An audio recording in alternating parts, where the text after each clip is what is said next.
Gentleman from R-Trumbull, Representative Rowe.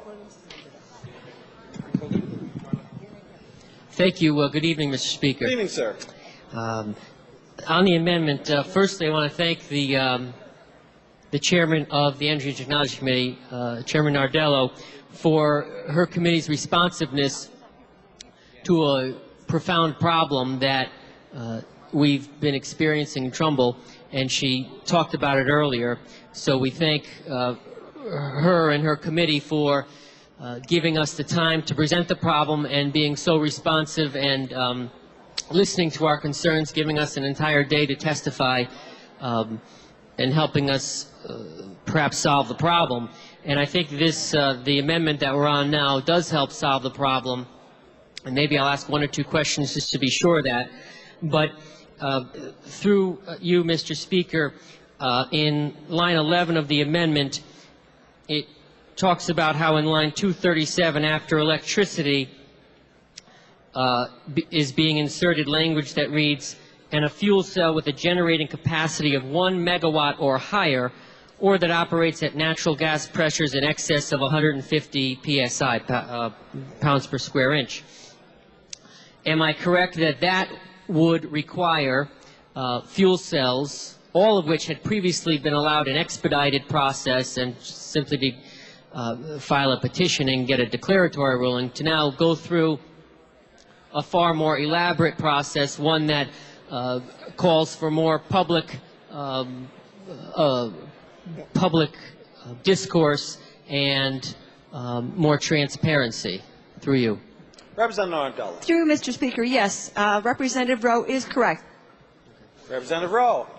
Well, that's very helpful. And I think I should also mention that the first part of the bill, while not quite as important, is also a good idea with regard to what we're going to do with the with siting of cell towers.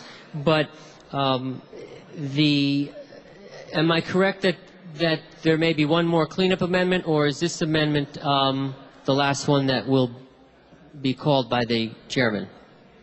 Through you, Mr. Speaker, this is the only amendment. It addresses all the issues that we had to on this bill. Great, thank you. I suspected it did. And what we need to understand also is that some fuel cells are great technology and can go a long way in helping us with renewable energy. Other fuel cells are not of that type, and those that are natural gas based with turbo expanders are not renewable. And we need, as a legislature, and I'm glad that the chairman recognizes this, but we need as a legislature to make a difference and a distinction between traditional standard fuel cells and what we call hybrid fuel cells. And the hybrids are not renewable. They're using fossil fuels. They're using natural gas to be powered. And when you allow a company to, under the guise of bringing in a fuel cell, to circumvent the process, you're doing a disservice not only to the community that's being affected, but broadly speaking, the state in general, the ratepayers, the taxpayers. So some may say this is a small step, but it's an important step, and I can't thank the chairman enough for listening to the concerns and tightening up Connecticut's energy policy a bit. So thank you again, Mr. Speaker. Madam. Gentleman from Fairfield, Representative Hwang.